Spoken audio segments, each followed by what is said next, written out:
Salam sejahtera, Prof. Mokhtar Fizam bin Mokhtar. Nama saya Lai William, nombor matrik saya 260628. Pada hari ini saya akan membuat sedikit pembedangan berkenaan dengan tajuk yang telah diberikan oleh Prof. Di mana tajuk dia adalah hak keistimewaan orang Melayu dan Bumiputera. Okey, seterusnya kita kepada slide yang pertama, di mana berkenaan dengan pengenalan. Di mana dalam Perlembagaan Malaysia ni telah termaktub salah satu perkara iaitu berkaitan dengan hak-hak orang Melayu dan Bumiputera, dan perkara ini dinamakan sebagai perkara 153 dalam Perlembagaan Malaysia. Okey, yang kedua adalah yang di-Pertuan Agong. Yang di-Pertuan Agong ni telah dipertanggungjawabkan sebagai penjaga perlembagaan serta menjaga hak-hak orang Melayu dan Bumiputera di Malaysia ini. Baik, seterusnya antara sebab bagaimana kewujudan hak keistimewaan kepada orang Melayu dan Bumiputera adalah disebabkan kaum Melayu dan Bumiputera ketika itu memang agak ketinggalan dari segi dalam sektor ekonomi, pendidikan dan pelbagai bidang lah. Dan ini ialah salah satu cara bagaimana langkah diambil untuk mendekatkan jurang yang sangat ketara di antara kaum Melayu dan Bumiputera jika kita bandingkan dengan kaum Cina dan India dari pelbagai sektor. Okey, seterusnya Suruhanjaya Raid. Suruhanjaya Raid ini adalah hasil daripada rundingan London pada tahun 1956, di mana Suruhanjaya Raid ini merupakan satu Suruhanjaya yang bebas yang telah ditubuhkan pada bulan Mac tahun 1956. Di mana Suruhanjaya ini dia memang berperanan sebagai untuk mengubah perlembagaan tanah Melayu sebelum kita mencapai kemerdekaan. Di mana di sini di sini adalah pengerusi diketuai Suruhanjaya ini, pengerusi dia diketuai oleh Lord William Reid. Di mana dalam Suruhanjaya Raid ini dia terdapat 5 orang sebagai wakil, iaitu yang pertama adalah Lord William Reid sebagai pengerusi, di mana Lord William Reid ni dia merupakan seorang hakim Mahkamah Rayuan England yang berasal daripada negara British. Yang kedua adalah Sir Evel Jennings, merupakan seorang peguam daripada negara Britain ketika itu. Yang ketiga adalah Sir William John Michael, merupakan seorang ahli politik daripada negara Australia. Yang keempat adalah Tuan B. Malik, merupakan seorang ketua hakim Mahkamah Tinggi dari negara India. Dan yang terakhir, yang kelima adalah Tuan Abdul Hamid, dia merupakan seorang hakim mahkamah daripada negara Pakistan. Okey, seterusnya Suruhanjaya Raid ini dia ditugaskan untuk mengubah perlembagaan negara Malaysia berdasarkan kepada pemerintahan secara demokrasi berparlimen. Dalam perlembagaan tersebut haruslah mengandungi 5 perkara, iaitu yang pertama, pembentukan sebuah negara persekutuan dengan sebuah kerajaan pusat yang berkuasa ke atas negeri-negeri yang berada di dalamnya. Yang kedua adalah bagi mengekalkan kuasa Raja-Raja Melayu. Yang ketiga adalah untuk menjaga kedudukan istimewa orang-orang Melayu harus dikekalkan tanpa menjejas hak kaum lain, seperti mana yang kita bincangkan ni. Okay, yang keempat adalah mengadakan seorang ketua negara yang dipilih di antara Raja-Raja Melayu, iaitu yang di-Pertuan Agong. Okey, yang kelima, bagi mewujudkan satu rupa bangsa bagi seluruh negara. Okey, wujudnya Perlembagaan 153 Perlembagaan Malaysia merupakan satu peruntukan yang mengenai untuk memberi jaminan kepada kedudukan istimewa orang Melayu dan Bumiputera termasuk negeri Sabah dan Sarawak. Okey. Di sini adalah proses Perlembagaan Malaysia perkara 153, di mana yang pertama, hak istimewa digubal berdasarkan laporan Suruhanjaya Raid. Seterusnya akan merangka perlembagaan sebelum Persekutuan Tanah Melayu. Kemudian wujudnya perkara 153 Perlembagaan Persekutuan adalah untuk memberi jaminan kepada kedudukan istimewa orang Melayu dan Bumiputera termasuk negeri Sabah dan Sarawak. Okey, ini adalah struktur dalam Perlembagaan Malaysia, di mana negara kita diketuai oleh Yang di-Pertuan Agong. Okey, seterusnya ini adalah 3 pengasingan kuasa, di mana yang pertama adalah eksekutif, yang kedua adalah perundangan, yang ketiga adalah kehakiman. Okey, Yang pertama eksekutif, di bawah eksekutif ni terdapat jawatan Perdana Menteri, Jemaah Menteri Kabinet, seterusnya kementerian dan jabatan. Yang kedua adalah perundangan mengandungi Parlimen, Dewan Negara, Dewan Rakyat, dan yang ketiga adalah kehakiman. Di bawahnya adalah Ketua Hakim Negara dan Mahkamah. Di mana perlembagaan ini merupakan kedudukan yang tertinggi, tiada sesiapa yang boleh mengatasi kedudukan perlembagaan Malaysia.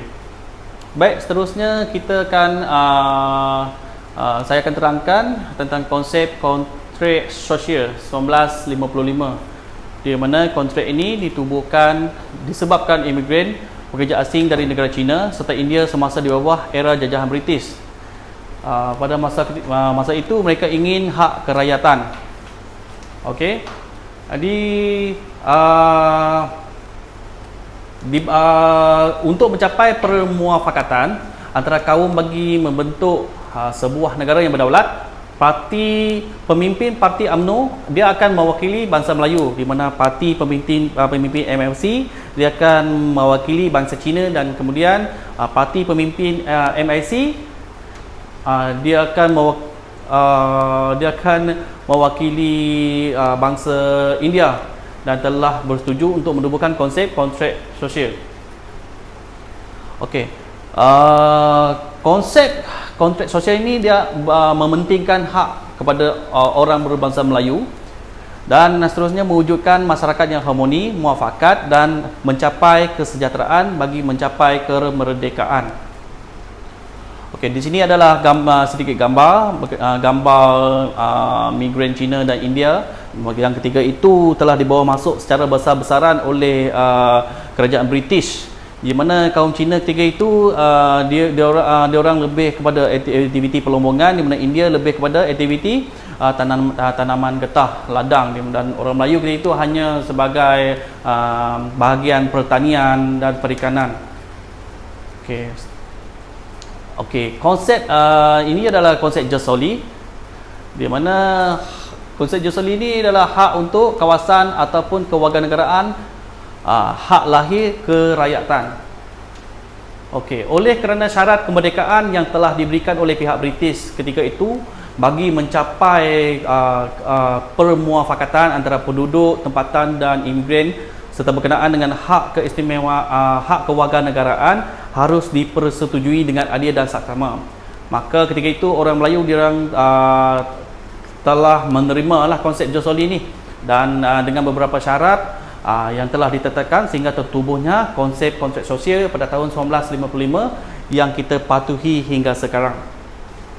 Okey, seterusnya kita pergi kepada konsep Malaysia. Okey, konsep Malaysia ini dikenali sebagai konsep kesamarataan negara Malaysia untuk sebuah bangsa yang ada di Malaysia. Okey, Lee Kuan Yew merupakan seorang ketua kepada parti People Action Party PAP, turut memahukan hak kesamarataan kaum, dan Lee Kuan Yew menganggap kesamarataan dapat mewujudkan kerajaan yang adil serta perpaduan masyarakat. Okey, UMNO menentang konsep Malaysia, kedudukan raja-raja Melayu tergugat ekonomi dan menindas perlembagaan. Okey, di sini di sini konsep Malaysia ni telah mendapat tentangan yang hebat daripada pemimpin UMNO ketika itu, iaitu parti politik bagi kaum Melayu dan masyarakat Melayu. Oleh kerana konsep ini dilihat sebagai medium untuk menghapuskan hak-hak keistimewaan serta kelebihan dan konsep ketuanan Melayu yang telah diberikan kepada orang Melayu, dan dianggap sebagai cara Lee Kuan Yew ini mengutarakan perkara tersebut untuk menguasai politik di Malaysia. Masyarakat Melayu ketika itu menentang konsep Malaysia ini kerana menganggap konsep ini telah menindas perlembagaan, iaitu Islam sebagai agama rasmi. Seterusnya di samping itu dia orang juga tidak setuju dengan dasar ekonomi baru yang telah diperkenalkan. Maka konsep ini dikatakan turut mengetepikan institusi beraja dan majlis raja-raja Melayu.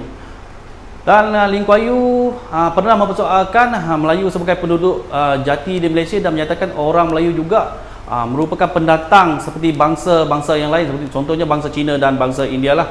Dan semua kaum patut diberikan, menurut Lee Kuan Yew ni, semua kaum ni patut diberikan kesamarataan. Dan hal ini dilihat telah mencabut perlembagaan yang telah dibentuk, iaitu Perkara 153 Hak Keistimewaan Orang Melayu dan Bumiputera. Keadaan ini telah membuatkan perpisahan Singapura dan Malaysia secara rasminya telah diumum oleh Tunku Abdul Rahman ketika itu pada tahun 1965. Baik. Seterusnya kita kepada konsep ketuanan Melayu. Hak untuk menguasai dan memerintah sesebuah negeri, dan orang Melayu adalah tuan kepada tanah Persekutuan Tanah Melayu. Orang Cina dan orang India hanyalah sebagai pendatang yang dibawa oleh British ketika itu. Menurut Dr. Muhammad Ridwanti, ketuanan Melayu ini merupakan orang Melayu bangsa asal dari negara Malaysia ini. Ketuanan Melayu ini lebih mendaulatkan bangsa Melayu. Jadi di sini adalah pelaksanaan Perkara 153 di Malaysia, di mana dalam sektor pejabat awam diperuntukkan mengikut nisbah dan kuota-kuota tertentu untuk orang Melayu dan orang bukan Melayu. Okey, dalam ekonomi pula Melayu dan Bumiputera dia lebih mudah untuk mendapatkan lesen-lesen, permit dan kebenaran tertentu untuk menjalani aktiviti perusahaan dalam pelbagai bidang seperti pertanian, perniagaan dan penternakan. Dia ada bantuan daripada pihak kerajaan. Okey, seterusnya tuan tanah. Tanah adat hanya dimiliki oleh orang Melayu dan Bumiputera. Keluasan pembukaan tanah diutamakan kepada orang Melayu, di mana orang yang bukan Melayu berbangsa Cina di India ni dia tak ada keistimewaan tersebut. Dan beasiswa, peruntukan beasiswa ni orang Melayu seperti beasiswa JPA. Peristiwa 13 Mei, seperti yang kita ketahui, peristiwa hitam ni memang telah berlaku di negara Malaysia. Rusuhan kaum yang membabitkan kematian serta kerosakan harta benda sebelum pilihan raya umum pada tahun 1969. Jadi Parti Gerakan dan DAP, Parti Progresif Rakyat, memakikan isu bahasa Melayu ketika itu sebagai bahasa kebangsaan serta hak keistimewaan orang Melayu dan Bumiputera. Ketika itu parti tersebut diorang tak setuju dengan hak keistimewaan orang Melayu. Pada pilihan raya pada tahun 1969 yang mengumumkan kemenangan calon daripada Parti Gerakan iaitu Tan Chee Koon mengadakan peralatan dan slogan penghinaan ke atas orang-orang Melayu. Jadi pada 13 Mei pada tahun yang sama pula, UMNO juga telah mengadakan perarakan untuk membalas perarakan Parti Gerakan. Dan berlakulah rusuhan terjadi, maka tercetuslah kejadian bunuh-membunuh di antara kedua-dua kaum Melayu dan Cina. Majlis Gerakan Nasional dikenali sebagai Megaran, seramai 196 orang mangsa telah maut dan 439 orang telah tercedera semasa berlakunya peristiwa ini. Penolakan ICED dikenali juga sebagai Konvensyen Penghapusan Semua Bentuk Diskriminasi Kaum. Satu platform Persatuan Bangsa-Bangsa Bersatu. Penolakan ICED disebabkan untuk melindungi kedaulatan dan kuasa Majlis Raja-Raja dan memelihara keluhuran perlembagaan, keistimewaan orang Melayu dan Bumiputera serta kedudukan agama Islam. Baik, ini adalah analisis kekuatan dan kelemahan. Analisis daripada bahagian kekuatan. Kekuatan adalah hak keistimewaan orang Melayu dan Bumiputera lebih menguntungkan kaum Melayu dan Bumiputera. Tetapi kelemahan dia adalah boleh menggugat sedikit perpaduan kerana hak istimewa lebih kepada kaum Melayu. Jadi kekuatan seterusnya ada perlindungan kepada institusi sistem beraja dan Majlis Raja-Raja Melayu dan mengekalkan konsep ketuanan Melayu. Kelemahan dia adalah diskriminasi kaum dan penolakan ICED. Jadi diorang tentang. Jadi kemasukan seterusnya kekuatan bagi kemasukan IPTA mengutamakan orang Melayu dan Bumiputera. Contohnya seperti UiTM, di mana diorang ada satu kota dan menerima lebih kepada menerima pada orang Melayu dan Bumiputera sahaja. Okey. Kelemahannya adalah persepsi negara luar menganggap wujudnya diskriminasi sebagai sukar mencapai perpaduan. Analisis dan persepsi. hak keistimewaan yang telah diberikan kepada kaum Melayu adalah untuk membantu kaum itu yang kurang maju dari segi pendidikan dan ekonomi. Okey, yang seperti yang kita sedia maklum, ketika itu masa penjajahan British, ketika itu orang Melayu memang diketepikan. Dia orang hanya lebih tertumpu kepada kerja-kerja kampung, macam perikanan dan penternakan, pertanian. Seterusnya, pencapaian ekonomi Melayu jauh ketinggalan jika berbandingkan dengan kaum Cina. Seterusnya, di IPTA, bilangan kaum Melayu mendahului dari kaum lain berikutan kuota kemasukan yang mengutamakan kaum Melayu. Okay. Cadangan penambahbaikan didikan dan penjelasan prinsip rukun negara yang kita perlu terapkan, iaitu prinsip rukun negara.